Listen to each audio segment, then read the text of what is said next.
General Hospital spoilers for the next 2 weeks, from May 11 to May 22, predict that the tension will remain very high on the General Hospital screen. Isaiah could be arrested, Jocelyn's life may be running out of time, and much more. And I have to say, as someone who has watched this show for many years, I feel that we are entering one of those stretches where every small detail matters. Nothing feels accidental right now. A look, a pause, a guilty face, a sudden interruption, even a character standing in the wrong place at the wrong time, all of it may be pointing us toward a truth that is much bigger than what the show is letting us see at first. The first thing weighing on my mind is Isaiah. He is in serious trouble because of the hit and run involving Jordan and the fact that Turner interrupts his conversation and takes him down to the police station, makes the whole thing feel very dangerous. Isaiah looks like the easiest person to blame. He had a reason to be near the situation. He has information he may not want to share. And most importantly, he is connected to Rocco's secret. But that is exactly why I am not convinced he is truly guilty. In General Hospital, the person who looks most suspicious in the beginning is often not the person who actually caused the damage.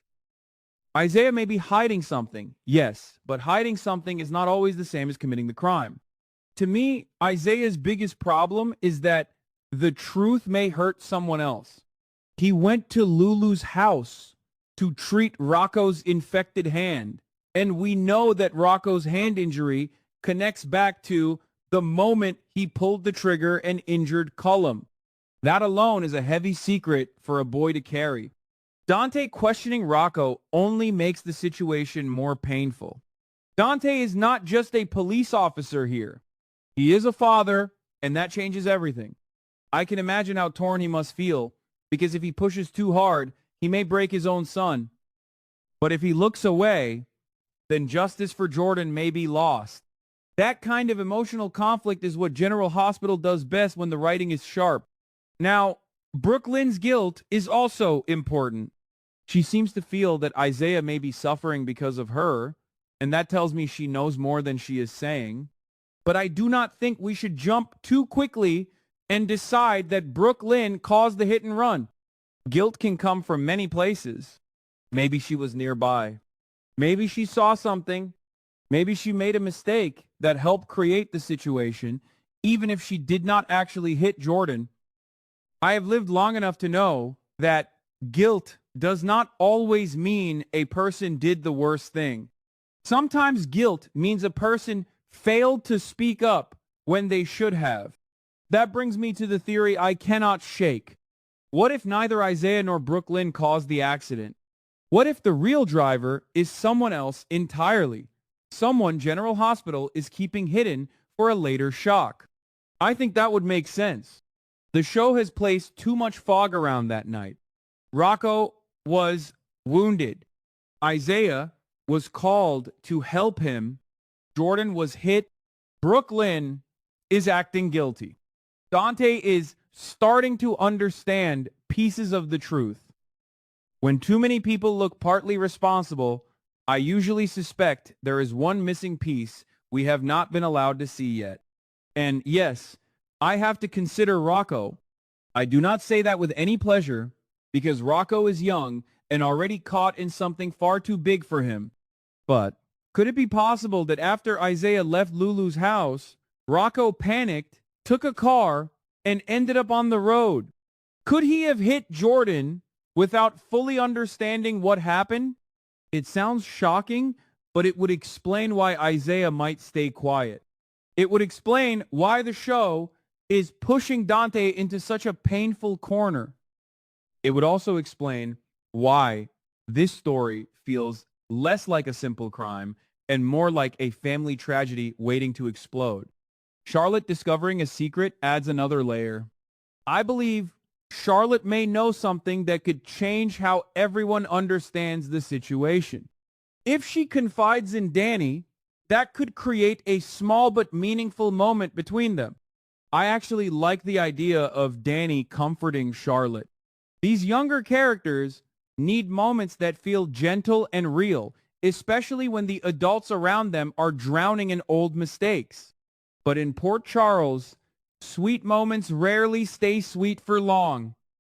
If someone catches Danny and Charlotte together, even in an innocent way, that could create more confusion and more tension inside families that are already fragile. Then we have Alexis, Rick, and Molly possibly sharing a celebration together. I find that very interesting because it gives us a picture of a family that almost works. I say almost because with Rick and Alexis, peace never feels fully safe. There is always history sitting at the table with them. Molly may enjoy seeing her parents come together, but Liz, seeing that scene could feel very different. I can understand why Liz might be jealous or angry. She has her own emotional claim, her own expectations, and maybe her own fear of being pushed aside. Still, if Ava's gift helps calm Liz, then that is a clever little twist. Ava may not always bring peace, but sometimes she knows exactly how to shift the mood. The misunderstanding between Sonny and Rick also feels very true to Sonny's nature. Sonny often acts from instinct first and reflection later. That has saved people in the past, but it has also created a great deal of pain.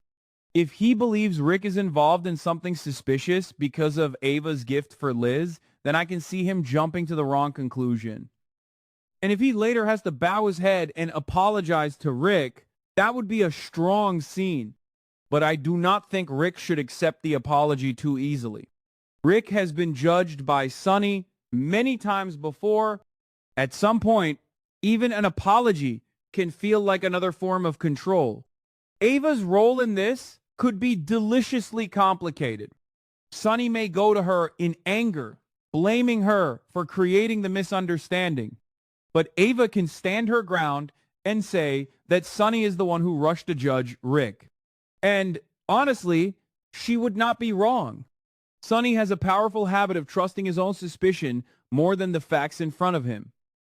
I love Sonny, but loving a character does not mean pretending he is always right. Sometimes he needs to be challenged, and Ava is one of the few people who can do that without shrinking. The Brennan situation may be the most dangerous mess of all. Nina acted too quickly, stabbing him with the syringe and leaving everyone trapped in the consequences. Now, Valentine and Carly cannot simply release Brennan as if nothing happened. That is the trouble with desperate choices. They solve one problem for about 5 minutes, then they create 5 new problems. Nina may have thought she was protecting someone, but now Brennan becomes a living secret. And a living secret in Port Charles always causes more trouble than a dead one. Carly being involved makes the stakes even more personal, especially because Jocelyn's life is in danger. I can feel the pressure around Jocelyn's story. She is no longer just Sonny and Carly's daughter in the background. She is in real danger, and time may be running out for her. That phrase alone, Jocelyn's life may be running out of time, makes me uneasy because it suggests more than a normal rescue. It suggests a ticking clock. It suggests that every delay, every argument, every bad decision could cost her something she cannot get back. That is why Ethan's possible mission matters so much. If Sonny knows what is happening and sends Ethan to act, then Sonny is doing what Sonny always does when family is threatened. He moves. He does not sit and wait. But I am worried that Ethan may not succeed. In fact, I think his failure could be the twist that makes this whole storyline even bigger. If Ethan becomes another prisoner at Sidwell's castle, then Sonny will no longer be trying to save only Jocelyn. He will have to save 2 people, and that gives Sidwell more power. At that point, Sonny may be forced to negotiate. He may even have to trade something that matters deeply to him. Maybe his influence, maybe part of his business, maybe his future freedom. That would be powerful because Sonny has spent his life building control, and now he may have to surrender control to protect the people he loves. I think that is the real heart of this storyline. It is not just action. It is sacrifice. Emma's story also catches my attention. If she receives good news about Anna and wants to go to France to bring her home, that could be a hopeful turn. Gio, possibly going with her, adds warmth and maybe romance.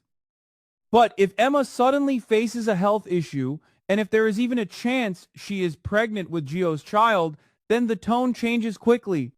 I hope the show handles that with care. Emma carries a legacy. She is connected to people we have loved for years. Her choices should feel young, yes, but not careless. There is room here for fear, tenderness, and growth. When I look at all these stories together, I see one clear theme. Everyone is trying to protect someone, but protection is becoming dangerous. Isaiah may protect Rocco. Dante may protect his son. Brooklyn may protect herself or someone else. Nina may protect her family and trap Brennan in the process. Sonny may protect Jocelyn and send Ethan into danger. That is what makes these 2 weeks feel so hot. It is not just about who is guilty. It is about how far people will go before love becomes a mistake. I may be wrong about Rocco. I may be wrong about Brooklyn. I may be wrong about the real hit-and-run driver being someone we have not seen yet. But as a longtime viewer, I trust the feeling that something bigger is coming. General Hospital is not placing all these pieces on the board for nothing. Jordan's accident, Rocco's secret.